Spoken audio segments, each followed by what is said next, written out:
और कुटुम कबीला। भाई बंधु और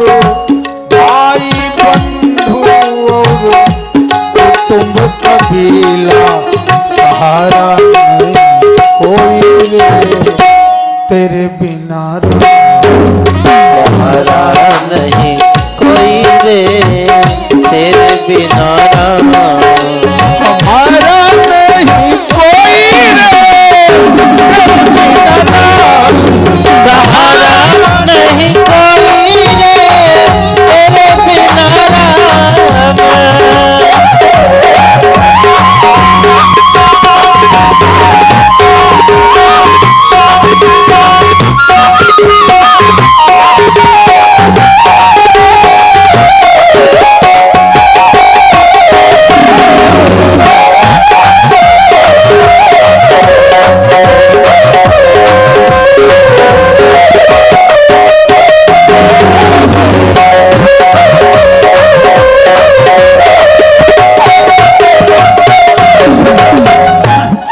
कथा के उपक्रम में मैया सती नकल तो कर ली लेकिन अकल नहीं आई। भगवती सीता का रूप तो बना लिया, स्वभाव सीता जैसा नहीं हुआ। उसी मार्ग में गई जहां राघव सरकार छोटे अनुज लक्ष्मण के साथ जा रहे थे, उनके आगे जाके सीता का रूप बना के बैठ गई। भगवती सीता कभी राम जी के आगे नहीं गई, ये आगे जाके बैठ गई। दूर से ही लक्ष्मण जी ने ऊ मां कह के प्रणाम किया और भगवान राम को जब प्रणाम करना हुआ, भगवान राम ने सोचा कि परीक्षा कठिन ले रही हैं तो उत्तर भी बिल्कुल कठोर देना चाहिए। कहा, हे मैया सती, आपके चरणों में दशरथ नंदन कौशल्या आनंद वर्धन राम का प्रणाम स्वीकार हो। क्यों? क्योंकि वो ये जानने आई थी कि भगवान है कि नहीं, तो सोचा कि इनका पहलवे इनका ऐसा उत्तर दे दो कि हम कतई भगवान नहीं है, हम तो दशरथ के पुत्र हैं, कौशल्या के बेटे हैं, अयोध्या के राजकुमार, राम का आप प्रणाम स्वीकार करो। सोचने लगी, हम बाबा से कह रहे थे कि भगवान नहीं है, देखो ये तो दशरथ का बेटा है। तब तक बोल पड़े प्रभु।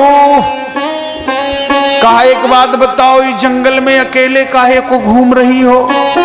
वो हमारे बैल वाले बाबा कहाँ हैं? क्यों? क्योंकि जान लो कि अगर मैं सिर्फ दशरथ पुत्र राम होता तो ये न जान पाता कि आप बैल वाले बाबा की पत्नी है। मैंने यह जान लो कि हम भगवान हैं, हाँ, लेकिन सिद्ध नहीं होने दिया। अब तो मैया सती सकपकाई दौड़ती भागती भगवान भोलेनाथ के पास आई। बट वृक्ष के नीचे बैठे हुए भगवान विश्वनाथ को देखा।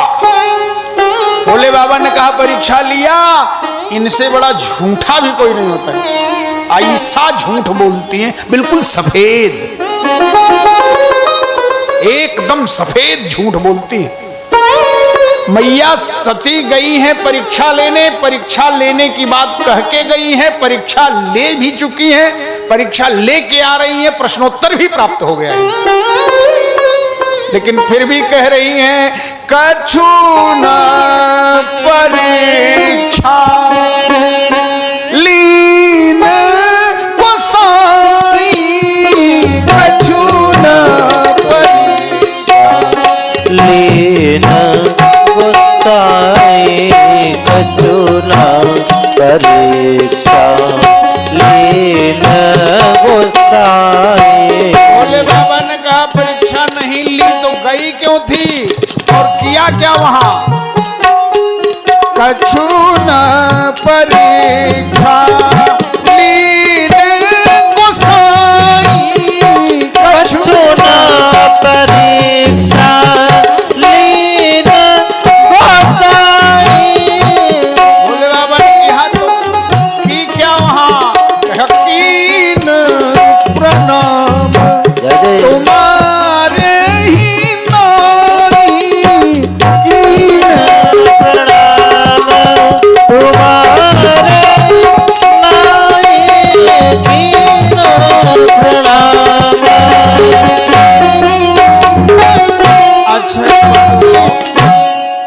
इससे बड़ा कोई सफेद झूठ हो सकता है? यहां तक तो हो सकता है ब्लैक झूठ, काला झूठ, कि हमने कोई परीक्षा नहीं ली, ये मान लो नहीं सफेद झूठ है। भोले बाबा ने तो देखा नहीं है, पता नहीं ली कि नहीं ली, लेकिन कह रही है एकदम सफेद झूठ कहा कीन प्रणाम। अब इससे बड़ा सफेद झूठ क्या होगा? तुम्हारे जैसे आपने किया था वैसे हमने किया, अब इससे बड़ा सफेद झूठ क्या? भोले बाबा ने कैसे किया था? भोले बाबा ने तो मन ही मन प्रणाम किया था, राम जी के समीप नहीं गए थे। और मैया सती उन्हीं से कह रही हैं जो पहले प्रणाम कर चुके हैं, प्रणाम की विधा भी पता है उनको कि हमने कैसे प्रणाम किया। उन्हें कहा थी तोहरेन खान की है ना नाथ। अब बताओ इससे बड़ा झूठ का हो सकत? भोले बाबा समझ गए मामला कुछ और है, आंखें बंद, ध्यान मग्न हो गए प्रभु। अरे तब शंकर ते क्यों धरी ध्याना सिया राम, तब शंकर ते क्यों धरी ध्याना सिया राम,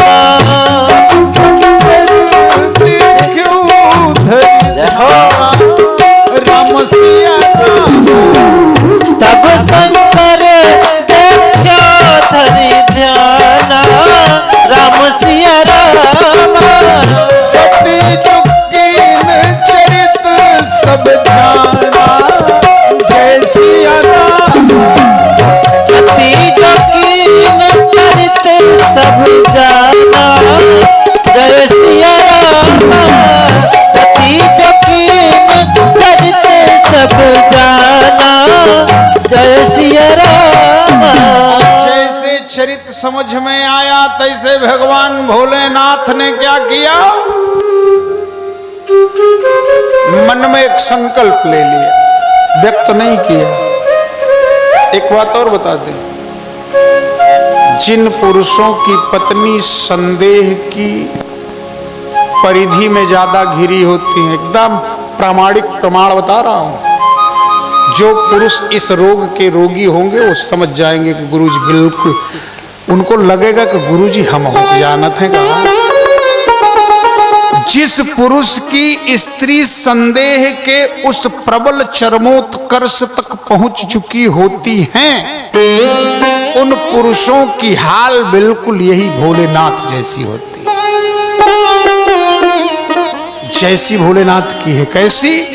जैसा कि भोलेनाथ मन में संकल्प करते हैं, व्यक्त नहीं करते, उन पुरुषों को भी मन में ही सब कुछ संकल्प करना पड़ता है, कह नहीं सकते, कतई कह नहीं सकते। एकदम गारंटेड बात बता रहा हूं, बोल नहीं सकते। भोले बाबा ने मन में ही संकल्प कर लिया कि अब इस शरीर से तुमको मैं अपने पत्नी के रूप में नहीं वर्ण करूंगा। क्यों? क्योंकि तुमने अब इस शरीर को मेरी मातृ शरीर के रूप में परिवर्तित कर दिया है। माता पत्नी के दर्जे की नहीं हो सकती, अब तो तुम मेरी माता बन चुकी हो, मैं तुम्हें वाम भाग में नहीं बिठा सकता। अब अगर आसन दूंगा तो सामने दूंगा, सन्मुख। समाधि में लग गए। अब भोले बाबा की समाधि 1, 2, 4, 10 दिन की तो थी नहीं, 87,000 वर्ष बीत गए। आज की पत्नी होती इंतजार करती, कब से कहूं दूसर सेटलमेंट बना लेती हूं, अगोरती इनका कि बुढ़ाऊ चक्कर में परी रहा।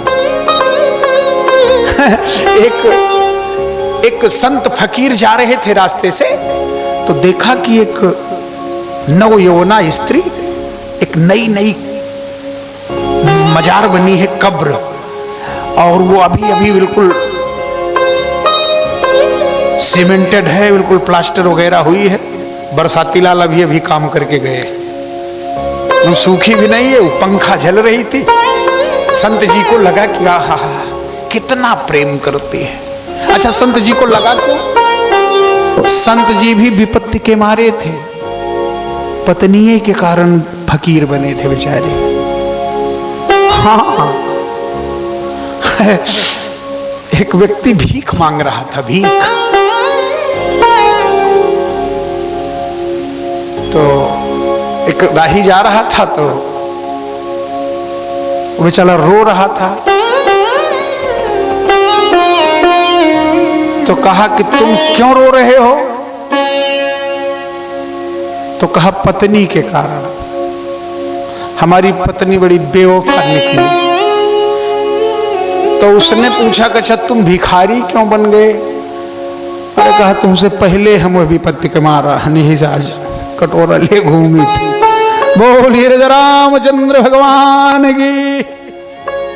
तो वो पंखा झल रही थी, फकीर गुजरा रास्ते से, तो उसने समझा कि ये तो बहुत स्नेह करती रही होगी अपने पति को। पहुंच गए, कहा बेटी बड़ा प्रेम था तुमको अपने पति से न, सौहर से? कहा जी महाराज जी। तो कहा इसीलिए मिट्टी के नीचे चले जाने के बाद भी कहीं उनको गर्मी न लग रही हो इसलिए पंखा झल रही हो? कहा नहीं महाराज, मैं पंखा इसलिए झल रही हूं, वो मरते मरते कह गए थे कि तब जब तक मेरी कब्र न सूख जाए तब तक दूसरी शादी मत करना। तो जल्दबाजी में हूं, थोड़ा जल्दी सूख है। बोलिए रामचंद्र भगवान की। 87,000 वर्षों तक इंतजार किया मैया सती ने। बाबा अब आंख खोलें, बाबा अब आंख खोलें, तब मैं पूछूं कि बाबा ऐसा क्यों किया आपने, मुझे सामने क्यों बिठा दिया? मन में आपने विचार क्या किया, संकल्प क्या लिया? आंख खुले तब तो पूछूं। 87,000 वर्ष बाद जब आंख खुली तो क्या किया? अच्छा एक बात बताओ, इतने लोग जितने हो, सुबह जब सो के उठते हो आंख खुलती हो तो क्या करते हो? आजकल तो सबसे पहले जैसे आंख खुली, लगभग लोग, लगभग, हाँ। लेकिन आंख खुलने के बाद आज एक मंत्र ले जाओ इस व्यासपीठ से, एक मंत्र। सोने से पूर्व और जगने के तुरंत बाद, पूरी जिंदगी में राम राम कह पाना मत कह पाना, एक मंत्र दे रहा हूं आप लोगों को। हमें गुरु मत बनाना, लेकिन मंत्र ले लेना।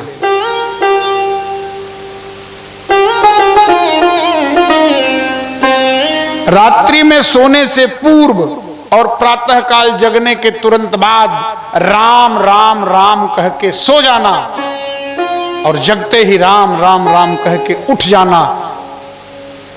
पूरी रात तुम्हारी निद्रा में ही राम राम राम चलता रहेगा। करके देख लो, 2, 4, 10 दिन अनुभव में आ जाएगा। सबसे बढ़िया तपस्या करने का तरीका बता रहा हूं। सोने से पहले थोड़े पढ़े लिखे हो तो केवल रम रामाय नमः 11-21 बार बोल के सो जाए, और जगते ही सबसे पहले रम रामाय नमः 11-21 बार कह के फिर अपनी क्रिया में लग जाए। अपने जीवन का उत्कर्ष देख लेना, विकास देख लेना, उन्नति देख लेना। आज में और कल में बड़ा अंतर दिखेगा। भगवान शिव 87,000 वर्षों के बाद आंख खुली।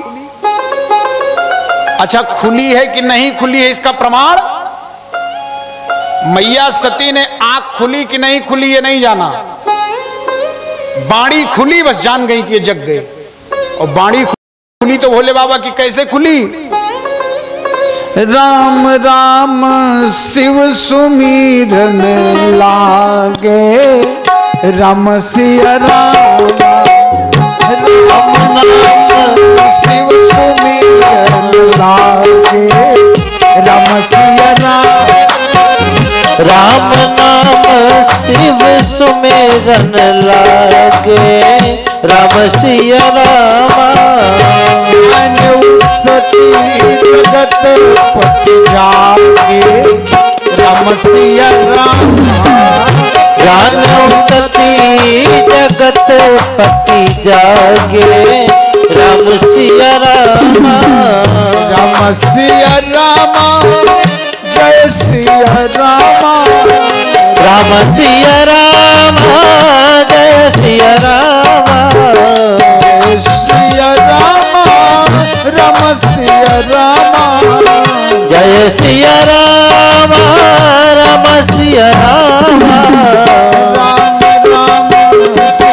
सुमिरन लागे राम सिया राम राम शिव सुमिरन लागे राम सिया राम।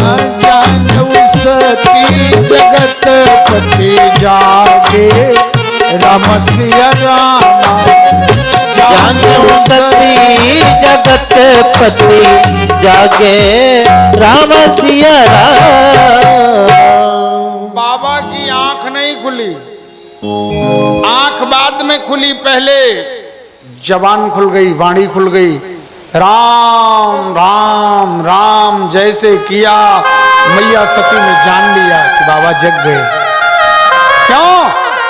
क्योंकि मैया सती ने बाबा के जीवन में देखा था कि जब भी बाबा की आंखें बंद होती थी राम राम कह के बंद होती थी, जब भी आंखें खुलती थी राम राम कह के खुलती थी। मैया ने पूछा कि बाबा आपने कौन सा संकल्प लिया? अरे कहा कुछ नहीं लिया, घबराने की कोई जरूरत नहीं। अरे नहीं नहीं बाबा बताओ। बाबा ने कहा ऐसा है कि सामने वहीं बैठो, बस इतने में जानो, अब आगे हमसे पूछो ना।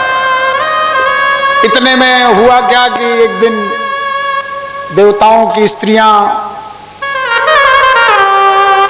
नभपथ से यानों पर बैठ बैठ के और खूब बढ़िया गीत संगीत गाते हुए जा रही थी।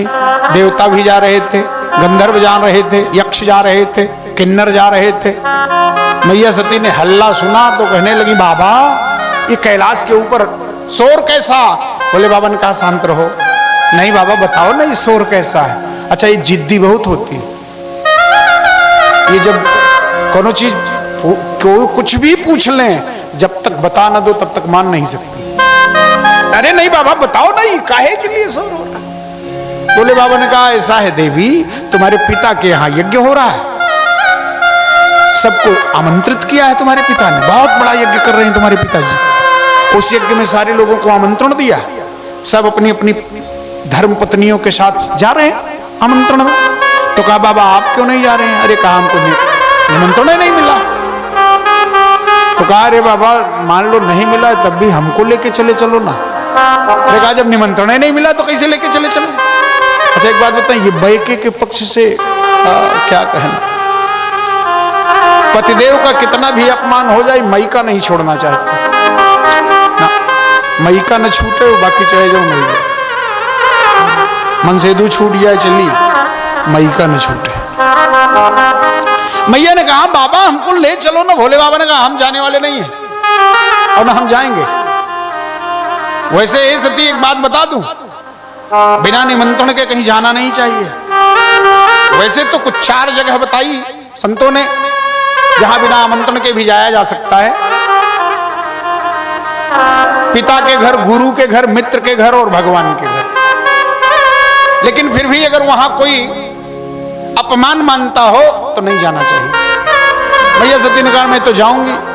बाबा ने तैयारी कर दी, पालकी सज गई, गणों को बुलाया, कहा लेके जाओ। मैया गई।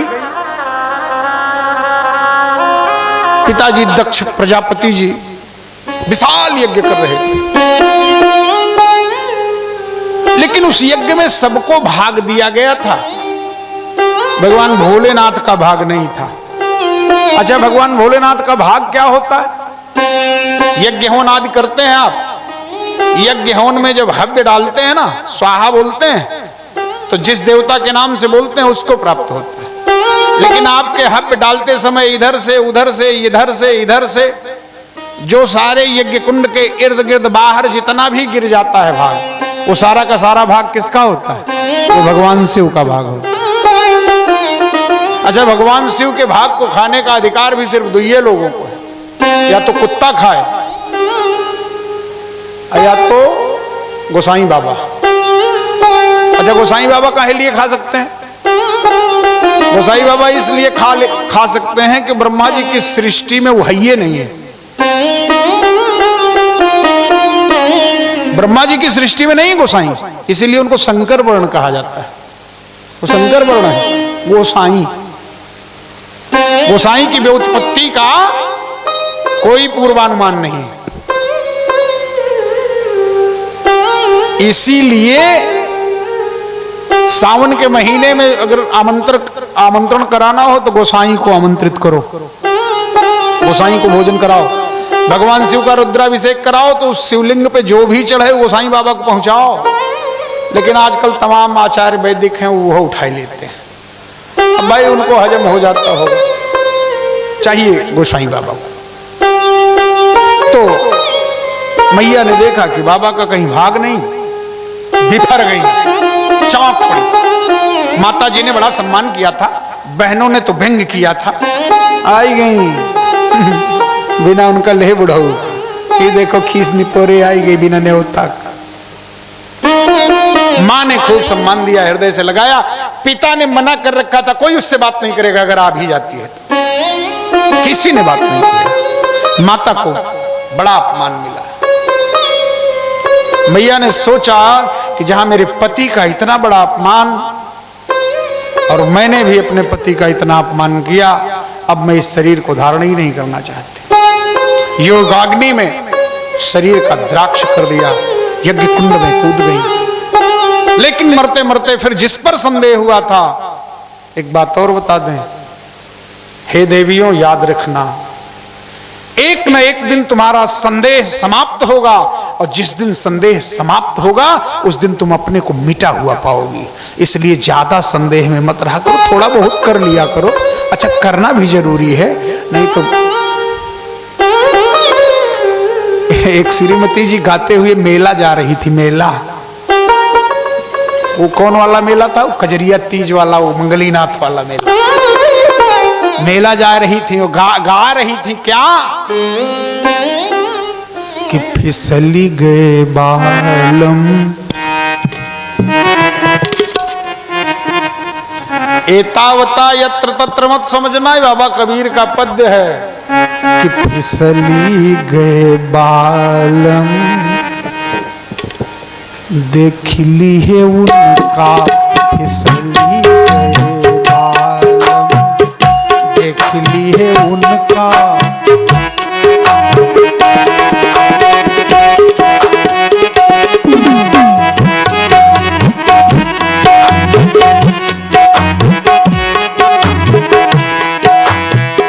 कजरा देखी पिया तनिको न फिसले, कजरा देखी पिया तनिको न फिसले, कजरा देखी पिया तनिको न फिसले, कजरा देखी पिया तनिको न फिसले। फिसली गए बालम देख लिए झुमका, फिसली गए बालम देख लिए झुमका।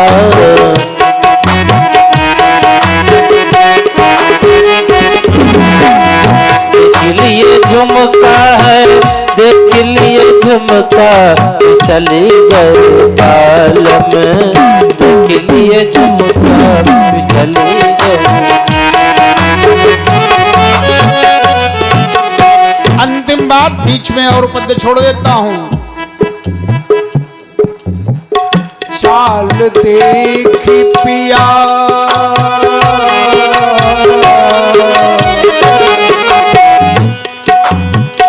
चाल देखी पिया तनिको न फिसले, चाल देखी पिया चाल देखी पिया चाल देखी पिया चाल देखी, चाल देखी पिया चाल देखी पिया तनिको न फिसले। फिसली गए बालम खाली चलत रही तब ना फिसले, और जैसे करियाई भात धरी फिसली गए बालम देख जो ठुमका, फिसली गए बालम देख जो ठुमका, फिसली गए बालम देख के उनका, फिसली गए।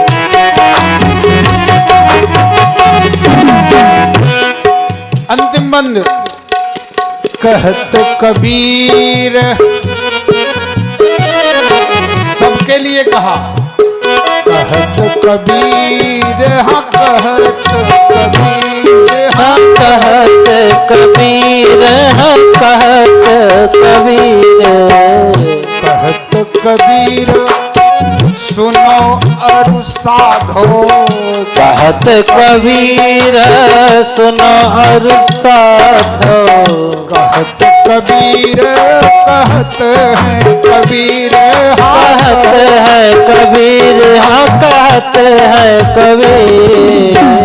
कहत कबीर सुनो अरु साधो। कहत कबीर सुनो अरु साधो। ए संसारी जनों सुनो और इसको साधो। क्या? देख के उनका न सुध बुद्धि तन का फिसली गए बाल में। देख के उनका फिसली गए बाल में। देख के उनका फिसली गए बाल में। देख के उनका फिसली गए बाल में। देख के उनका फिसली गए फिसली गए।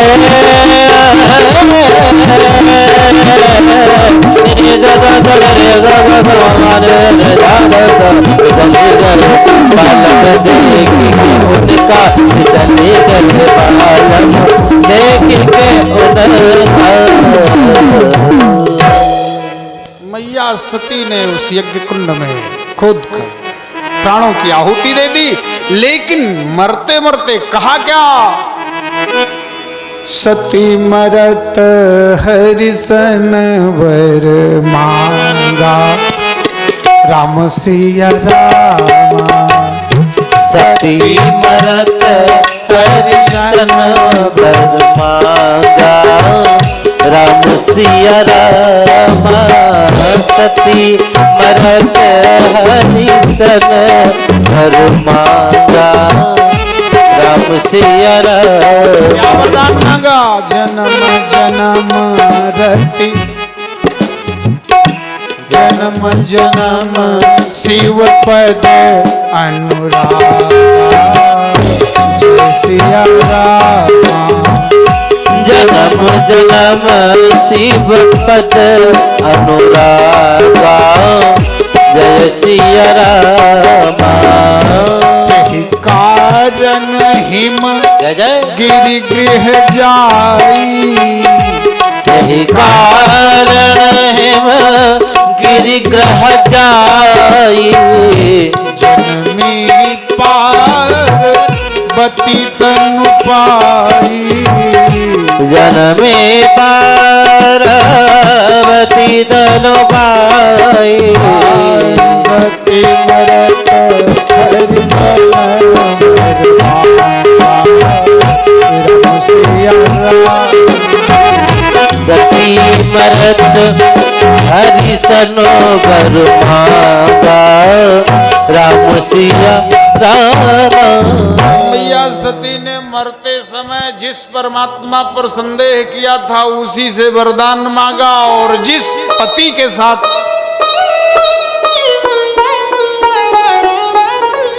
धोखा किया था, जिस पति की बात पर विश्वास नहीं किया था, उसी पति को जब जब जन्म लूं तब तब पाऊं ऐसा वरदान मांगा। उसी कारण से हिमांचल राज के घर में पुनः उनका जन्म हुआ, जिस शरीर का नाम पार्वती रखा गया। आगे की कथा कल शिव और पार्वती के पावन पाणी ग्रहण की सुंदर कथा आप लोगों के अक्ष प्रत्यक्ष समक्ष सुंदर बाकी झांकी के साथ होगी। आप लोग समय से आइएगा और कुछ पल के लिए भगवान नाम का संकीर्तन, आरती, प्रसाद, फिर अग्रिम सूचना। बड़े भाव से सभी लोग बोलिएगा।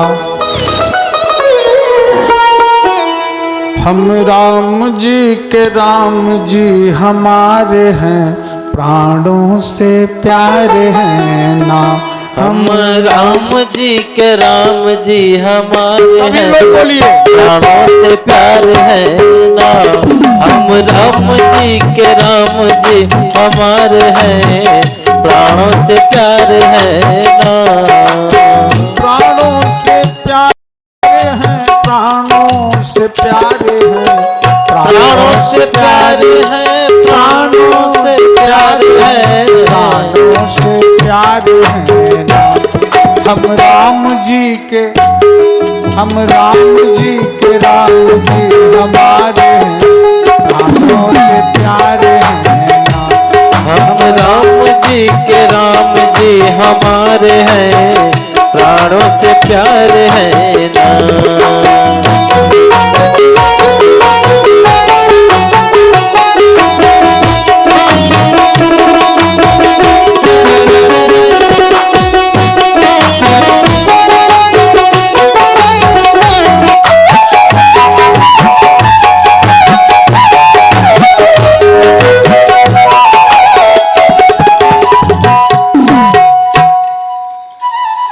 ऊंचा ऊंचा है सिंहासन, जय जय।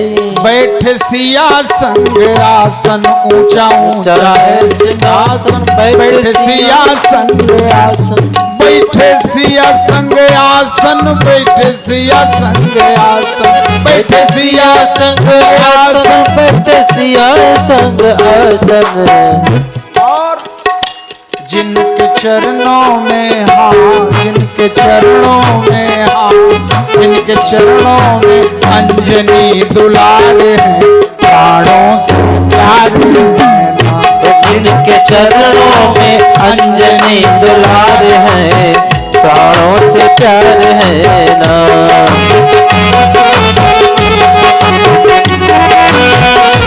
हम राम जी के राम जी हमारे हैं, प्राणों से प्यार है ना। आखिरी बात आप लोग भी मेरे साथ दोहराइए। सुना सुना मोरे नाथ। अगर आप भी अपनी अर्जी पहुंचाना चाहते हैं तो मेरी बात दोहराएं। सुना सुना मोरे नाथ, हमका कई दासनाथ।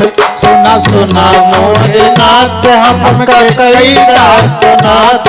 सुना सुना मोरे नाथ, हमके कई दासनाथ। सुना सुना मोरे नाथ, हमके कई दासनाथ।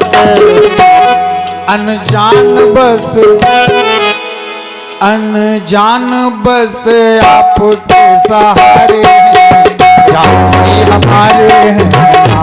अनजान बस आपके सहारे हैं, राम जी हमारे हैं ना। हम राम जी के राम जी हमारे हैं, राम से प्यार है ना।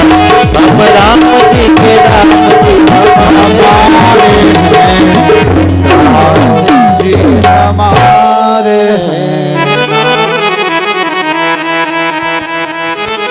इसमें कोई आके दीपक जला लो भैया। आ जाओ खुदे, आ जाओ। ये पंडित ब्राह्मण सब कितना लेहे हो। करिए बोलिए राम कृष्ण भगवान की। आप लोग अपने अपने स्थान पर खड़े भैया।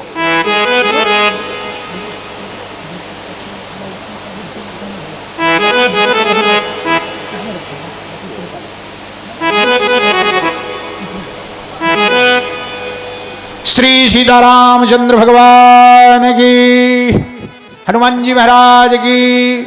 अपने अपने स्थान पर खड़े हो जाएं और जो भी आरती करना चाहते हैं, माताएं, बहनें, भैया लोग, बाबू लोग, यजमान, सब लोग आवें और बारी बारी करके सब लोग आरती करते रहें। माताएं बहनें भी आरती में सम्मिलित हो सकती हैं बड़े भाव से।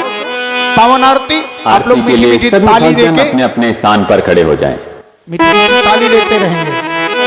ओम जय शिव ओंकारा, प्रभु हरि शिव ओंकारा।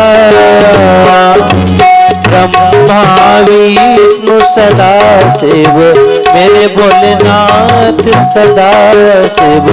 अर्धांगी धारा ओम जय शिव ओंकार। एकानन चतुरानन पंचानन राजे स्वामी पंचानन राजे। शासन करुणासन विश्वाहन साजे। ओम जय शिव ओंकार।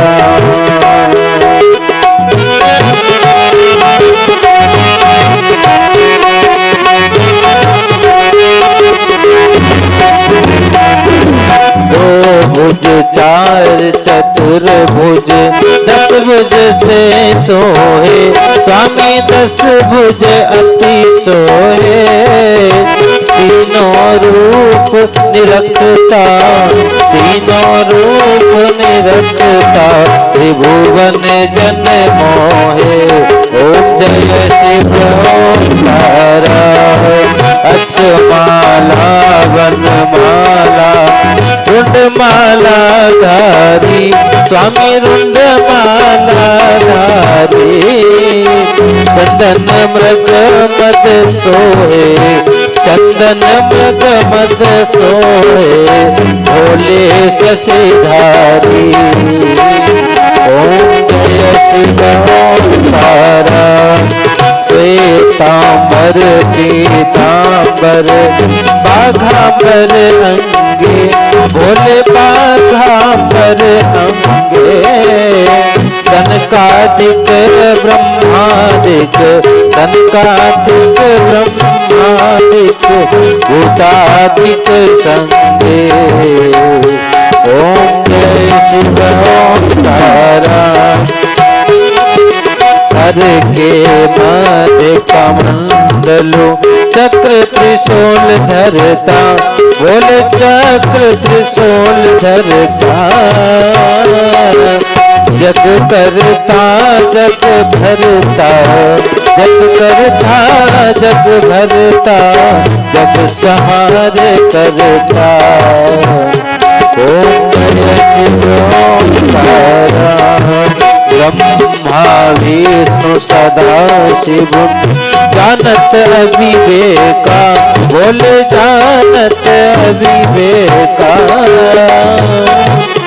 प्रणवाक्षर के माधे प्रणवाक्षर के माधे ये तीनों एका। ओम जय शिव ओंकार।